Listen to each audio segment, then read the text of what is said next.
Hey, good afternoon, Realtors. This is Nick checking in with you. It is Friday, March the 15th. Beware the Ides of March, they say. I've got some breaking news to share with you. If you've been following these class action lawsuits over the last few months and actually a few years, then I'm sure you've already read or seen the headlines about NAR's breaking news today, having reached a settlement with the plaintiffs in the Sitzler-Burnett case. And I'm here to kind of share with you some of the takeaways from that settlement. The actual document's over 100 pages long. I only got it a couple hours ago, and I'll be doing a deep dive on it this weekend and hopefully have a more detailed update for you in the coming days ahead. But I wanted to give you a snapshot, and I've gotten a lot of calls and emails today, as you can imagine. I've heard a lot of fear and uncertainty in our members' voices, and I want to help address some of that and actually put some of that a little bit to rest, because this settlement removes a lot of uncertainty as we go forward. And the proposed rule changes, as you'll see as we talk about them today, some have little impact on South Carolina, some may have a little more impact. So let's dive right in. Let's talk about who is covered in these cases. First of all, this settlement only is related to the seller side commission lawsuits, not the buyer side commission lawsuits that have filed. There are a couple of those out there, and those face a tougher, rockier legal road. One of those cases were dismissed, I believe the early Batten case, and the courts allowed the plaintiffs to refile that case last year, and those are still pending.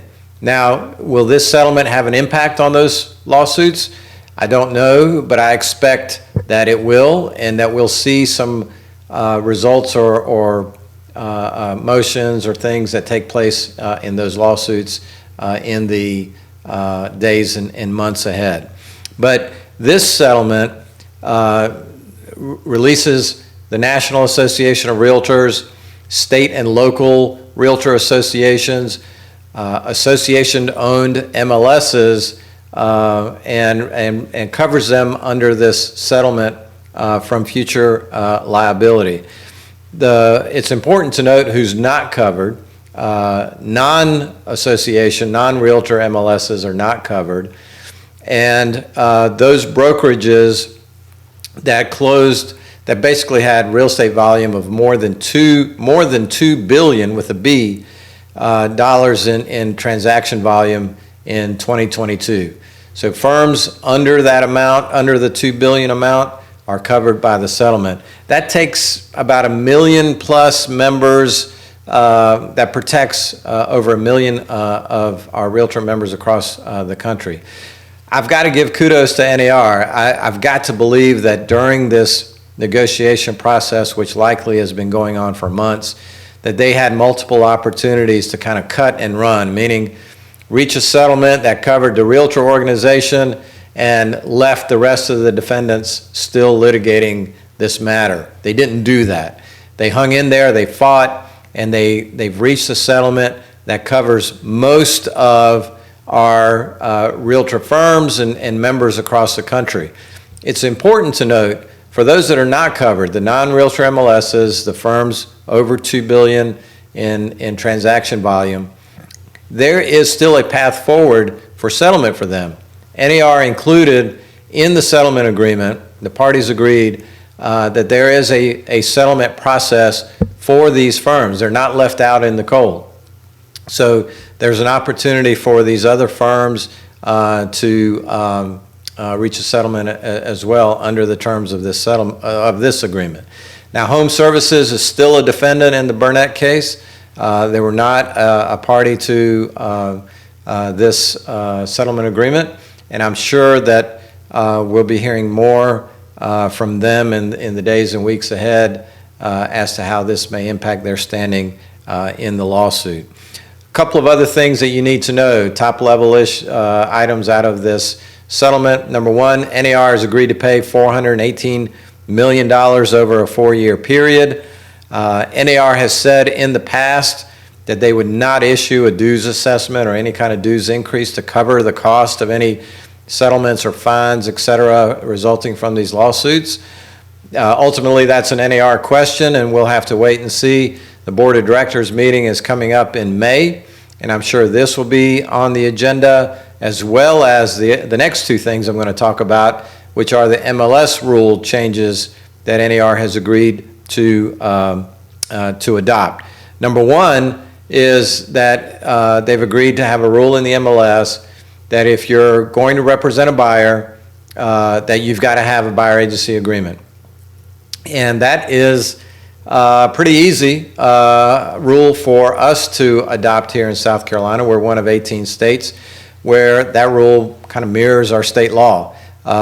If you're going to represent a buyer in South Carolina and expect to be compensated in that transaction, you have to have a written buyer agency agreement. That's already the law in South Carolina. I don't see that having a major impact on the way you do your business here in the Palmetto State. The other MLS rule is, I think, is more impactful. And this one prohibits offers of compensation through the MLS. Now, this rule does not eliminate the cooperation element of the MLS, an essential value proposition of the MLS system in the United States and through NAR. And it does not prohibit a buyer negotiating that compensation for their agent directly with the seller. If you have not taking the free ABR course that NAR put out a couple of weeks ago, if you have not ever taken the SRS course, ABR stands for Accredited Buyer Representative. SRS is the Certified Residential Specialist. That's the list side of the equation. NAR also has an incredible negotiation course. I would encourage you to invest in your professionalism, do what realtors do best, and become subject matter experts on these topics, and it will help you in the transition to these new rules. Now, these new rules are expected to take effect in mid-July, but keep in mind that the settlement agreement has to be approved by the court first. That will likely take several months, and NAR will keep us posted on any developments. Now, during that process, third parties can jump in, and of course the Department of Justice comes to mind as they interjected in the Nusselect case in Massachusetts. So they and any other third party are likely to are able to file objections. I won't say likely because we don't know yet, and it's not uncommon in major this kind of large settlement agreement that there would be objections raised. So we'll keep you posted as NAR lets us know what's going on with those cases. So the judge got to approve it. The judge has to approve the settlement agreement and before it takes effect. So the initial marker that we have out on the horizon is mid-July for implementation of these rules. And so I think what realtors have always done in times of uncertainty or change or disruption, realtors are innovative, realtors plan, they strategize, and I believe that you've got the tools, the expertise, and the knowledge base in partnership with your realtor organization to make this transition to these new MLS rules while providing the highest level, while providing the highest level of service. Oh boy, let me get some water. That's better. While providing the highest level of service to your clients and customers. You know, as an aside here, I'll tell you that my original plan today, today's March 15th, as I mentioned, and it's almost 4 years to the day when we were shut down because of COVID, right? And if you remember, that was the time when we started, we were at home for a couple of weeks, working from home, working remotely, and you may recall my video updates that were literally shot here in my home office, in my backyard, as we talked about COVID shutdowns, PPP loans, unemployment insurance, making sure that real estate was named essential at local government and state government levels, and sharing our advocacy efforts with you almost on a daily basis at the time. And that was a time of uncertainty, of course, like we've never seen. And realtors persevered. They not only survived, they thrived during that time. And one of the things I love about our members in our industry is that you are the heart and spirit, the soul of entrepreneurism in our country. And you know, I know a couple of rule changes are not going to slow you down. You're going to embrace these rules and incorporate them into your business, ensuring the highest level of transparency and level of service to your clients and customers like you always have done. And I applaud you for the ingenuity that you continue to bring to this wonderful industry that helps keep the American dream alive for our friends, our families, and future generations here in South Carolina and across the country. But you know, the situation to me is a little bit of a parallel situation. With COVID, there was a lot of uncertainty. There was no, you know, we didn't see an end game with COVID at the time in those early stages. And these lawsuits were very similar. We didn't see the end game.